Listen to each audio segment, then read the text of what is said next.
afternoon. Happy Thursday. Glad to be here.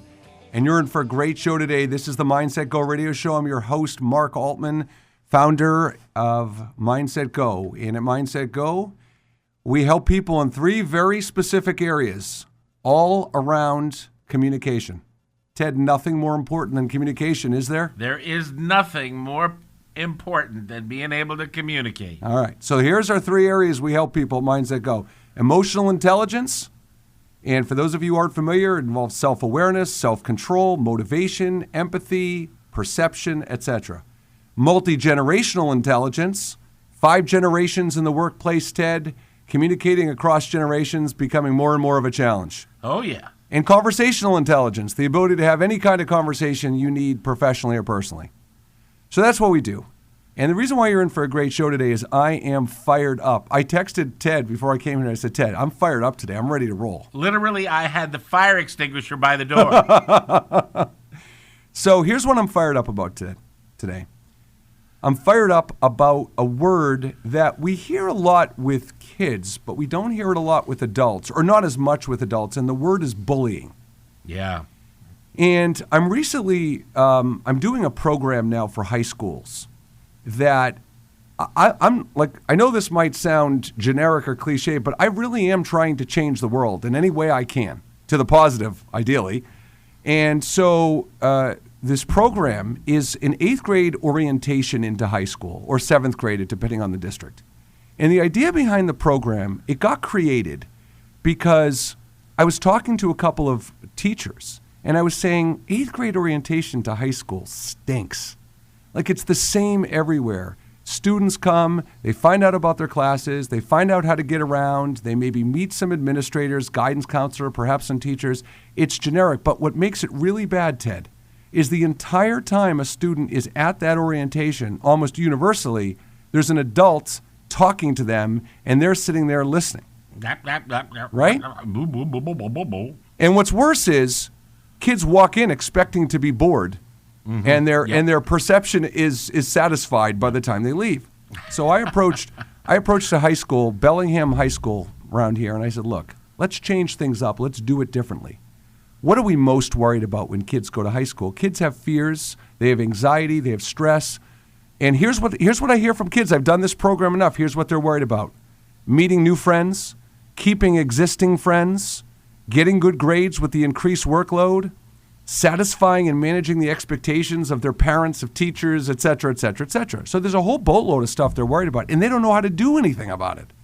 So this program, Ted, is designed to let kids, empower kids to do the talking. Instead of an adult talking, they get to talk.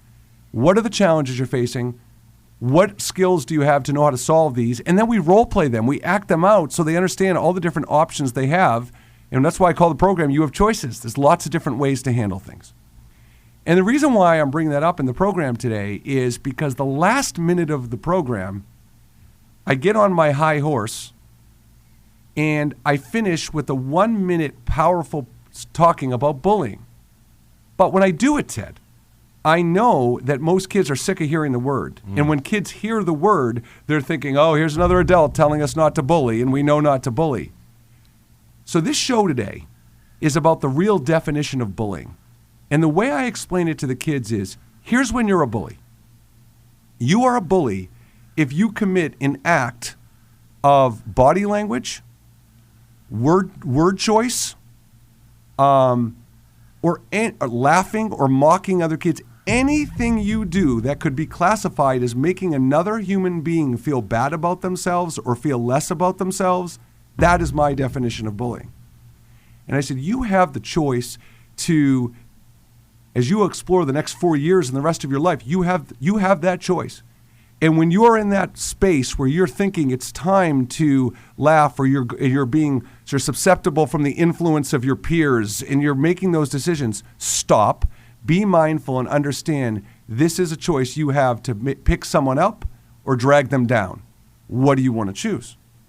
You know, I don't want to get off the subject, but eighth graders are definitely the perfect target. But I still know some 40-year-olds that don't understand that you have everything to gain by building others up and nothing to gain by tearing them down. Well, that's just it. I completely agree. And when I think of bullying, the focus of the show today is really going to be more on the 40-year-olds or the adults that do the bullying. And from my perspective, we need to stop putting as much time in the act itself and start putting more time in what's causing the act.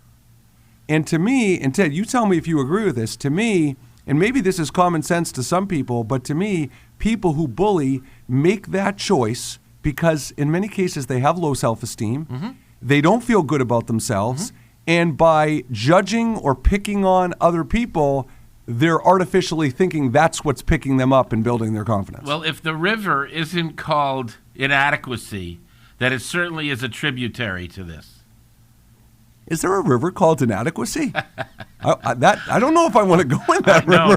No. Well, you know what is it about the denial is not just a river in Egypt. Exactly. There we go. Exactly. So, I've been thinking about this, doing these programs in the last few weeks, and what really got me thinking about it today coming into the station is I was at an organization in Worcester earlier this morning, and it's called Jeremiah's Inn. Are you familiar with that, Oh, Tim? yeah. And I got to tell you, they've asked me to do some training for them. And I went in there and took a tour and met all the people, and I had to do everything in my power not to cry. And I started to think to myself, I'm like, man, do I live a sheltered life. I mean, I have no... We really do. I'm I'm not in touch at all with the reality of day-to-day humanity. And so I thought to myself, Ted, are you familiar with the town of North Andover? Yeah. Okay, so that's my hometown. Grew up in North Andover, graduated high school. Yeah. Great town, love North Andover, lots of friends still there, love it. Beautiful town. Super sheltered. I mean, I don't even know if it's changed, but predominantly white Christians. Yeah, like upper middle class. Upper middle class. Yep. And that's where I grew up. So then everybody on the soccer field has brand new sneakers on. You bet. Tennis is only played in white. That's great. So I'm growing up in North Andover. Then I spend a year at University of Hartford. Then I go to college in California. And I'll never forget, Ted, I go to college in California, very diverse in Southern California.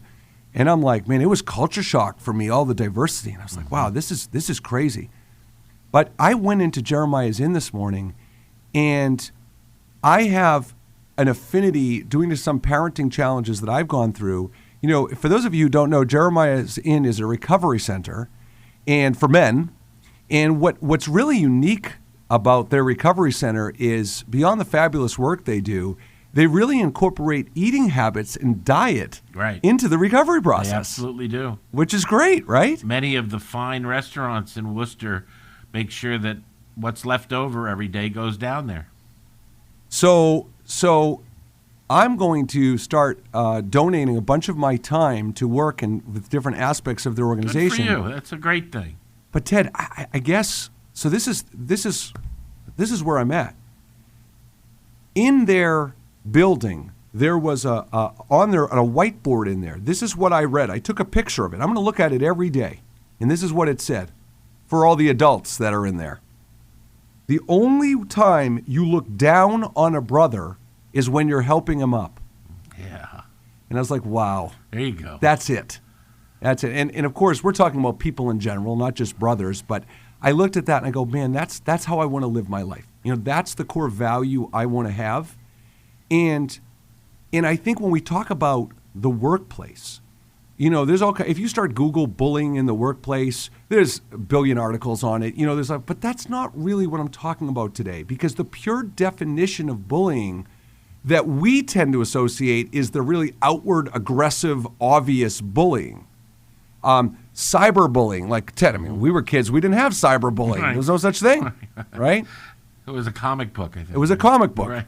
And so I want to today talk about different situations and do two things. One, really define what bullying is in the workplace, and two, talk about what's causing it, and even three, understand what we can do about it, and what you, even if you're not the bully, the perceived bully, what you could personally do about it. Great.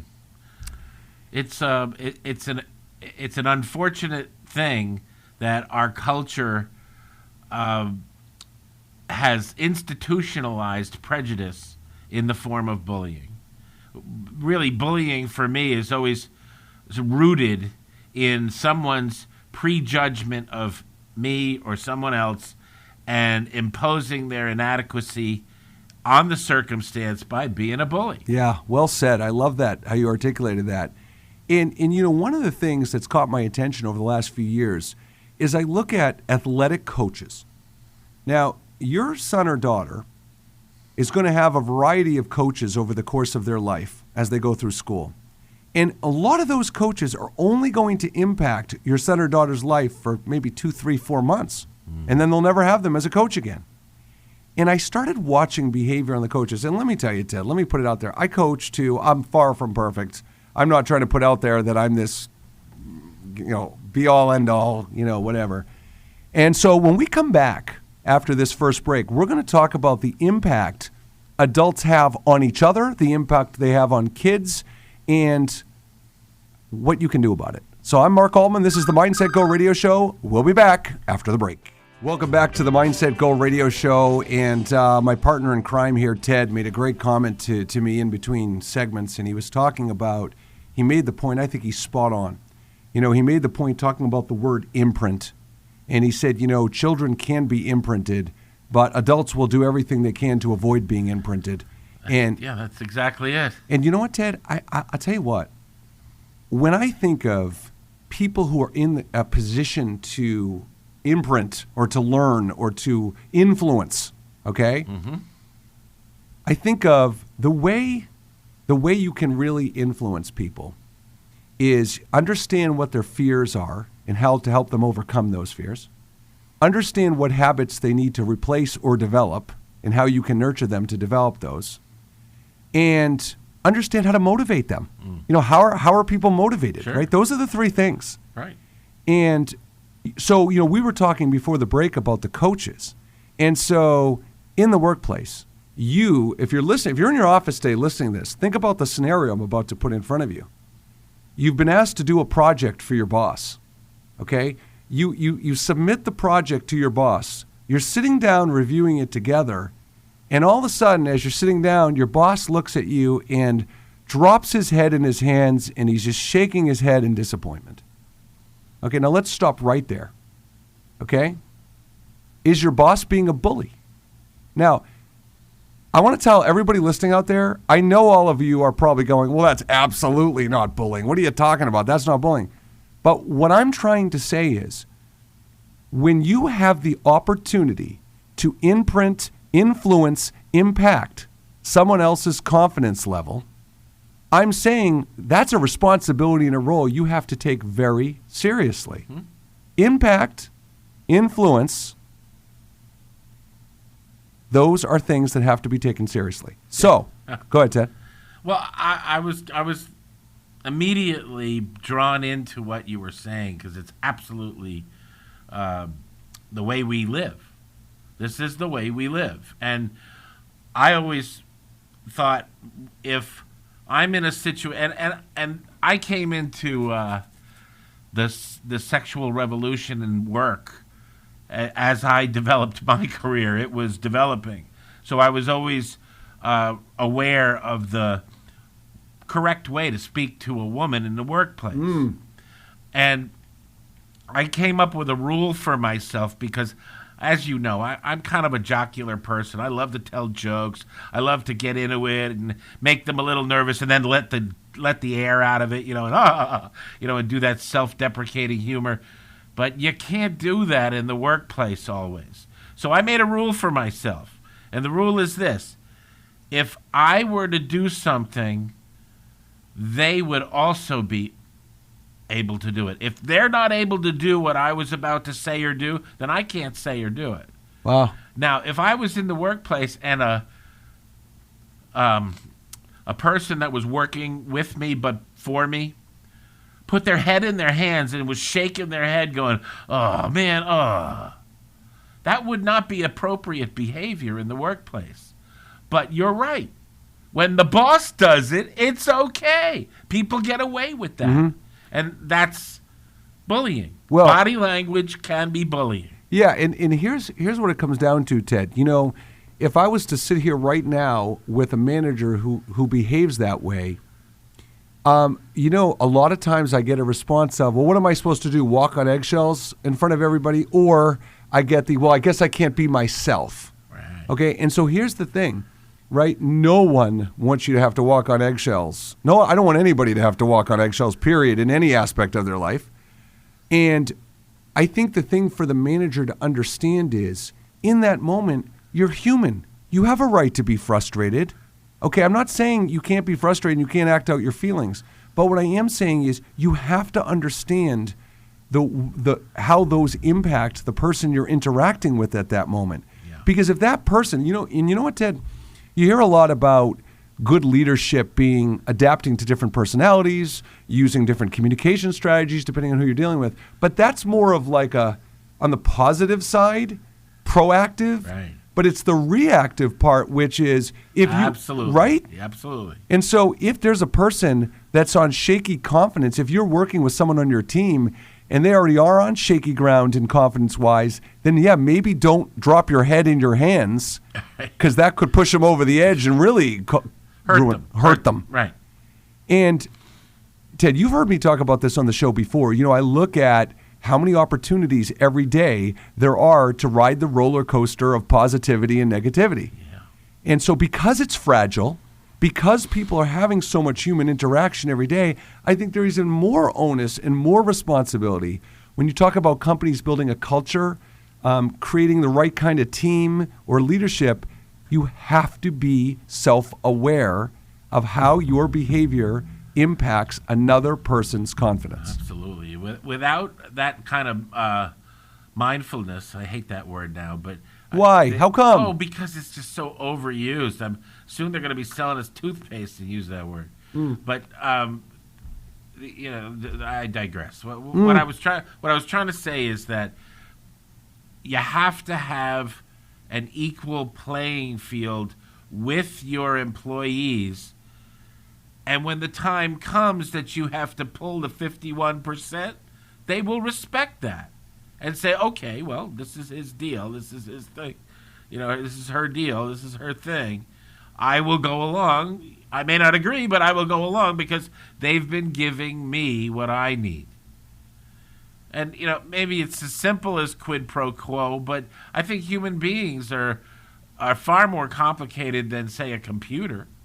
Well, and I think it's funny, you talked about mindfulness. So I mentioned at the top of the show that I really want to be a game changer in the world. And one of the things that's really high on my list right now is to find acceptable corporate synonyms for the words empathy and mindfulness. Yes. You with me?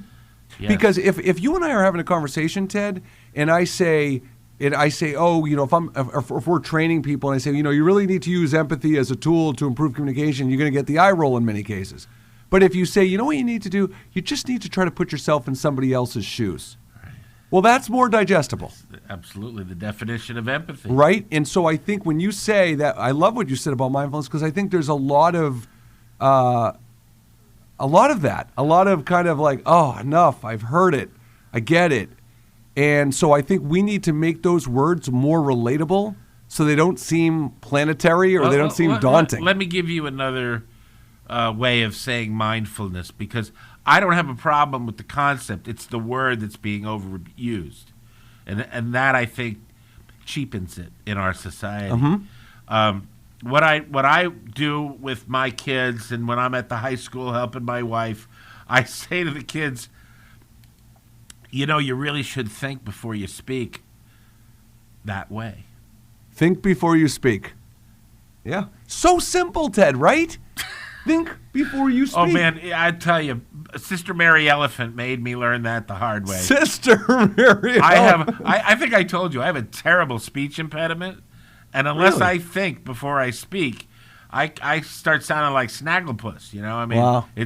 And the nuns did that to me. They taught me to think before I speak. That way the lisp and the bad way of forming words doesn't come out. You distracted me at Snagglepuss because right when you brought that up, I thought to myself, I'm so disappointed I know that reference. Suffering fuckatash. So disappointed I know that reference. Great reference, though. I love it. And for those of our listeners out there who know Snagglepuss, let's give Ted some serious props for calling that up. That's great stuff. So, but yeah, that's the unique thing about emotional intelligence, how it ties the different aspects together, because think before you speak is a self-control and a self-awareness piece, right? Be aware that you need to do it and then actually do it. Right. And that is and you so couple hard. that with your definition of empathy. Think before you speak and hear it while wearing their shoes. Well, and you know what, Ted? Here's the thing. It's funny. The word script. Let's play word association for a minute. If I said I was going to give you a script to learn something, what's going through your mind if I said that to you? I got a defined amount of words that I have to deliver in a defined amount of time. And guess what? The key thing in that definition for me was have to. Script puts a very negative. It's something I need to memorize. It's a chore. Thing that needs to be done. You can't come up with an excuse. Deliver. So here's my point. We all agree that script has a lot of negative connotation. And in leadership situations, our fans keep calling in, Ted, I love it. And in leadership situations, what I see a lot is it's not the script. It's not something you have to memorize. It's your thoughts you have to be mindful of. So if you know before you go into that meeting with the person who has disappointed you, who hasn't met your expectations, who hasn't done something you've asked, whatever, going into that discussion how they're going to perceive, in many cases, your reaction. What you have to tell them, yeah. So that's the script. Just remember that you have to be mindful of that before you walk in the door, and you have to communicate and behave accordingly. Yeah, recently I had a guy in here I was training, and he really wasn't making it. And I had to tell him, I said, this really isn't for you. You got to be able to chew gum and spit and walk all at the same time. And he said, I can't handle disappointment. I lived with a woman for a moment. I said, look, I'm being honest with you. I don't want you to waste your time, and I don't want to waste the company's time. Let's just agree that we'll find something else for you to do. And he was so relieved that I was sort of in his face with, look, I'm not trying to beat you down. I'm trying to tell you something that's real. Well, let me ask you, Ted, in that example, and actually, we'll talk about this after the second break, but when we come back, we're going to reference the movie A Few Good Men, and we're going to build on what you just said. So this is Mark Altman for the Mindset Go radio show. We'll be back after the break. All right, Ted, we're back. And I just want to start off. We were talking about the situation you had with the person you were working for you, and how you were very honest and transparent and set them up for success in the future, and so on and so forth.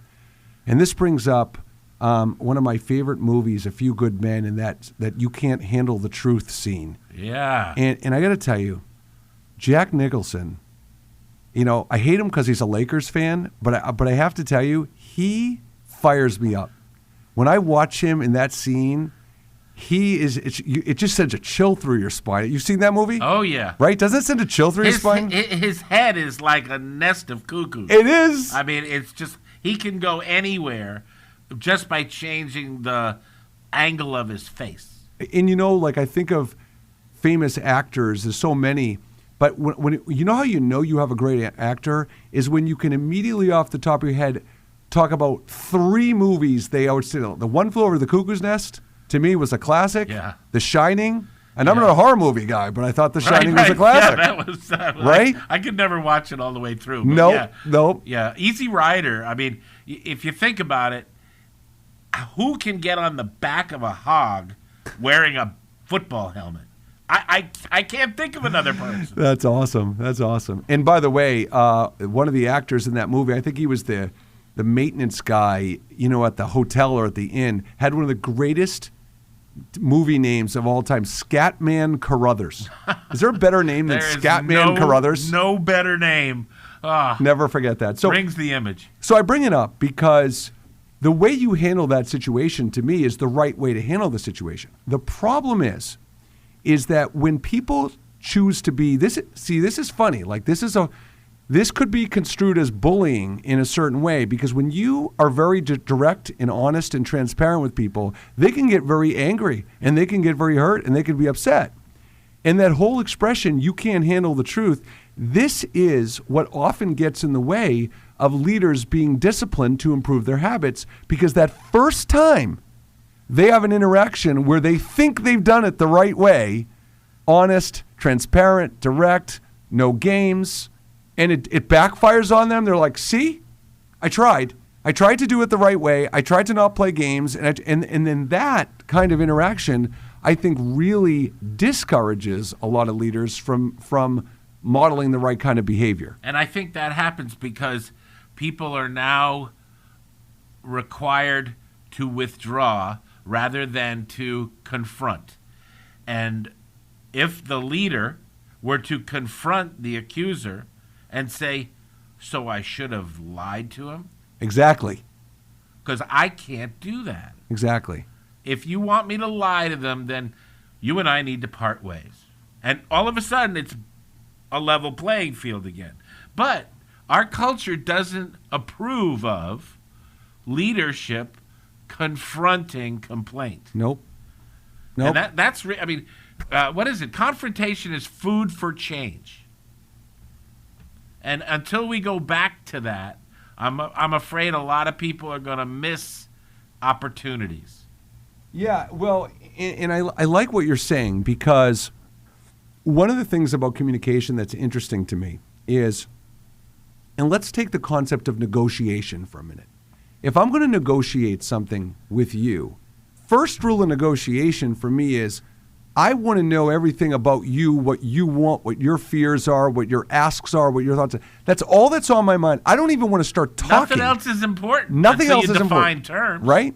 So, but to me, we use it in negotiation, that thought process. But in general communication, if I have to have a conversation with someone and deliver difficult information or deliver something that's emotional, unpleasant, it's the same thing to me. Like, I want to learn about them, what's going through their mind before I start delivering any information, because then I kind of know what I'm up against in the same way you know what you're up against in a negotiation.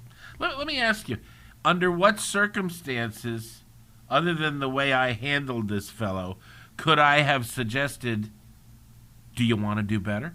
I'll tell you exactly how. I'm thrilled that you asked. If I'm sitting there with it, and of course, let me just put a disclaimer.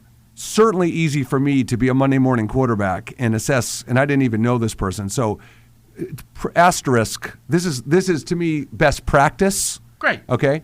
So here's what I want to do. If I have someone that I don't think's cutting the mustard, and I have to kind of deliver that news, I'm going to start out the conversation by saying, hey, listen, I just wanted to talk to you about how things are going in your performance. And I just wanted to kind of gauge how you think things are going. Let them talk about it. Then they share their information, and regardless of how they answer, Ted, right, it's going to be why or why not, right? So if they say, well, I think they're going good, why? If they're not going good, why not? Okay, so now I'm getting them to open up and share all the things. So before I have to even deliver news, so let's say that's already taken place, in that moment I'm going to look at the person and go, so what do you think makes most sense here? In light of what we've been discussing, does it make sense for you to continue? Do you think there's an opportunity?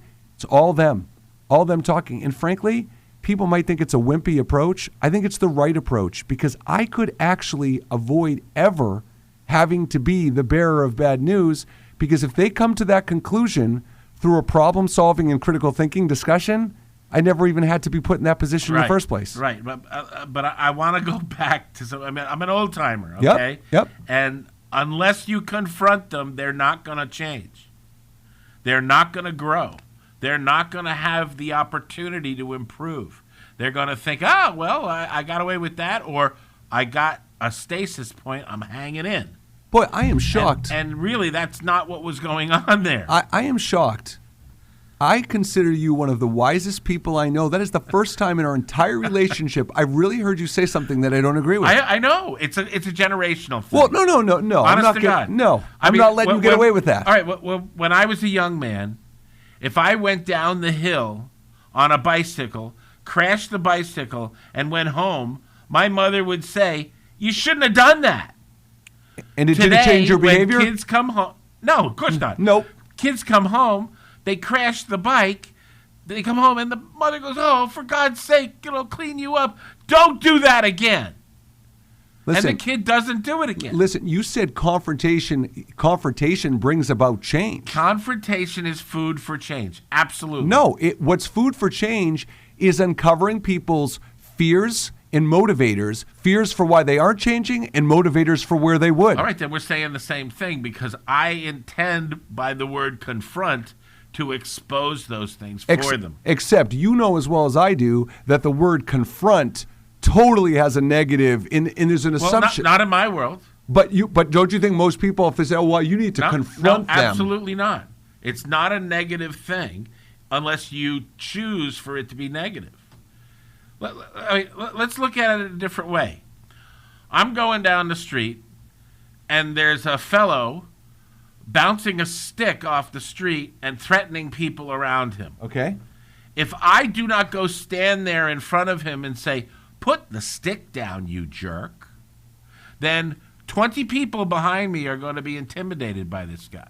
Yeah, but you're talking about, and it's realistic because it's human nature. Well, but you're talking about what could be potentially a safety or issue, because if someone's doing something that could harm other human beings, okay. no? At work, I've got a responsibility to my shareholders. Okay. And if this person is bouncing a stick and not doing the job, and I don't confront them, then I'm not responsible to my shareholders. So I agree. So the only thing we're debating right now is the perception of the word confront. Because I just think that if you were to poll 100 people in front of the station and said, what do you associate with the word confront? To me, it would scare people. Oh, I've got to confront that person. Where you're really just saying you need to speak to that person. I do not disagree with you that people are afraid of confrontation. Yeah. I think I prefaced that in my first statement, that you're not going to like this, but confrontation is food for change. And people don't like to confront. Okay. They would rather go along to get along. Okay. But that gets us nowhere. It does. It doesn't. And so my final thought on that is, so you would agree that if you were managing someone and you would recognize that leader, you say you're an executive, and that mid-level manager or director needed to confront someone, if you say, you know what, Bill, you're going to need to confront that person, or you know what, Bill, you're going to need to speak to that person, or choice C, you're going to need to have a conversation with that person, there could be a different interpretation. I would add a choice D. Okay. You need to confront this person with their problem. It's affecting all of us. Yeah, I hear a lot in the workplace when there's a hierarchy of managers that the managers feed off the level above. So if they're triggered by the word confront, that could distract them from being emotionally intelligent in that conversation. I know I'm being really picky. Oh, no. I get it. I had a younger brother who used to whine to my mother about the way I talked to him. I know exactly what you're talking about. I agree with you 100%. Yeah. I still believe, as much as I get uncomfortable, and sometimes I don't think people are prepared for the truth, I would rather deliver the truth and suffer the consequences. Because once you lie, you have to remember all the lies. Once you let them go, they think they're going to get away with it again. Well, and as a final thought going into our next break, here's the thing. I agree with you, and I think you can be assertive and deliver the truth as often as you want, as long as we're back to the 4 Mindset Go rules: word choice, tone, body language, and listening. As long as you're aware and in control of those 4 aspects, I would say be assertive and deliver the truth all day long. Mindfully. Or wait, Ted, you said, no, I want to, what did you say is our different way of just, thinking before talking? Thinking before speaking. Yes, there we go. So, all right, we're going to head into our final break. Nice one. What's that? That was great. Yeah, I love it. We'll be back, and this is Mark Altman with the Mindset Go radio show. We are back, Ted. Final segment. Ted, you and I could go on for like 2-3 hours. Yeah, it's fun, huh? It's awesome. So in the final segment today, I want to kind of talk about, put some finishing thoughts on the concept of advocating for yourself, confrontation, bullying. And I think, this last piece we were talking about, it's so easy. Well, let me back up. If you're trying to change a habit, I want to go back to the word Ted talked about, or the imprint. Okay? It's so hard to get people open to be imprinted. Oh, Agreed, yeah, Ted? it's like opening clams or something. So I feel like if you've accomplished that, like that first level, if I've got someone that I'm coaching, training, nurturing, mentoring, and I've gotten that part out of the way, I'm like, phew, great. Now they're open to it. I've removed the wall. Okay? Then comes step 2. And for the step 2 piece, for so many people, when you're in a leadership position, is really stressful, because now that you've gotten the other person open to it, the question is, are you open to doing what you need to do in your part now? Agreed? Right. And what I don't understand, Ted, is when people are embracing change, if you get them to buy into embracing change and be imprinted, there's such a low level, there's such a threshold for success. Yeah. And so if I'm training you how to do something and you're like, okay, Mark, it sounds pretty good, I'll give it a try. You know what? This is the question I always ask if I get people willing to try it. And of course, I hate the word try because Yoda told me to hate the word try. But let's just humor me for a minute. Right. The first thing I say is, okay, just so I know, I want to know what your expectations of success are. Because if you're going into this and the first 3 times you try it, you're going to come back to me and say, A, it didn't work every time. B, it didn't work any time. Or C, it only worked 1 out of 3 or something like that. I'm going to go, well, wait a minute. Is it because it was the wrong approach in how you did it? Is it the person? Is it because you rolled your eyes when you were doing it? I mean, there's so many factors, right? Right. But this goes back to what you said at the beginning. You have to define terms. And once you get them open and realizing the meaning or intent of your communication, then you have to ask them how they would measure it. Otherwise, like you said, it's meaningless. They have to define the terms. Well, and in addition to that, here's the thing. Relationships are a lot of work. Anybody that tells me they're not a lot of work, I'm going to be like, never been in a relationship. Never been in a relationship. So they're a lot of work. But here's where things go wrong. You'll hear a lot of people when they're defining whether or not they want to make the effort. Right. You know, well, this person's not going to change. Why bother? This person's not even going to hear me. It's just going to go in one ear and right out the other. Right. My response is, when you're choosing how you want to behave as a leader, and I'm not talking about the title of a leader, I'm talking about being a human being and being a leader. When you choose the path, the habit you want to take, you're not choosing it because there's an expectation that it's going to guarantee a result. You're choosing it because it's the right thing to do. And then if you get in the habit of doing the right thing, invariably the outcomes are going to be significantly more positive. But if you start picking and choosing, well, yeah, I'll do it here because they might be able to hear it, but I won't. You can't do it that way. Well, that's why young people, I would always rather work with a young person with no bad habits than somebody who measures themselves as successful and has a ton of bad habits that I have to overcome. Because it makes it almost, and I say almost impossible to overcome someone's expectations. People put a prejudice on themselves. Nobody limits me. I am the only one who can limit me. Interesting.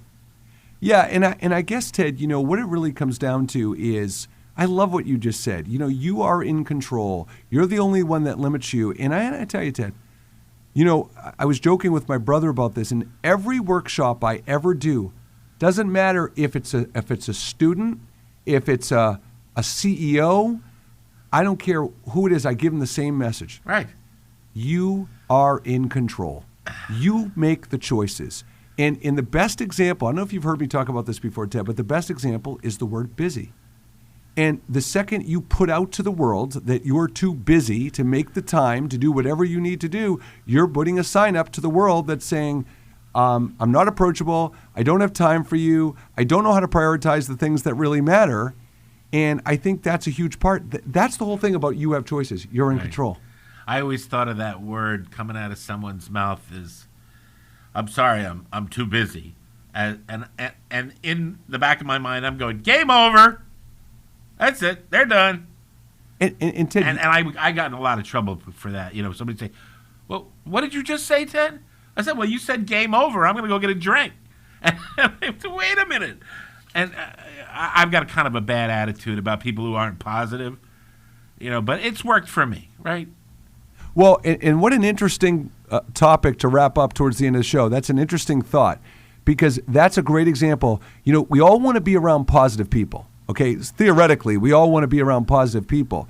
To me, I look at that statement, I know I do, and I know not only do I want to, I know I'm susceptible to being brought down. Oh, yeah. When I'm around negative people. Oh, absolutely. It's such a bummer. But the word negative is so broad that this does not mean, this is another one of these interpretation words. It doesn't mean people don't have a right to be in a bad mood or be disappointed or be kind of judgmental at times. Right. It just means if it's the exception, and it happens from time to time, but if that's who generally they are, then run away. Yeah. Yeah, you get into some of these meetings with the est types, and, don't let negativity enter. And I always used to say, hey, by the way, a battery doesn't work without a negatively charged pole. All right, now I want to give our listeners today a homework assignment for the next show. Great. Wait, okay? let me get my pencil. You ready? You got your pencil out? I'm ready. Go ahead. Okay. I want you to think about for a minute. I want you to think about a conversation that you either have to have upcoming or you've had where you just know, boy, I don't handle these well. Like whether it's with your husband, your kids, your coworkers, your boss, your subordinate, whatever. But the this foyer outside the church. The foyer outside the church. Right, I got you. So think about a conversation that you have upcoming or have had that you don't think you handle very well and wish you could handle it better. And the reason why you don't handle it well is either A, you don't have the emotional intelligence and discipline to handle it better. B, you might not have the knowledge or the skills to handle it better either, okay? And I want you to reach out to me, okay? And my email address is, my name is Mark, M-A-R-K, Altman. We're at Maltman. I'm at Maltman MindsetGo. You can also reach us at info@MindsetGo. And here's the thing. If you email me a challenge you're having, I will talk about that anonymously on next week's show, or actually in 2 weeks. In 2 weeks show. 2 weeks. 2 weeks show. And All right. What's that? All right. Yeah, That's and a I will help challenge. you problem solve and give you the techniques and strategy to solve that problem. So shoot me an email. This has been the Mindset Go radio show. Ted, thank you so much for your contributions in multiple I'm flattered ways. that you're including me. Multiple ways. It was a lot of fun. Yep. And have a wonderful rest of the week and be emotionally intelligent. Have a great afternoon.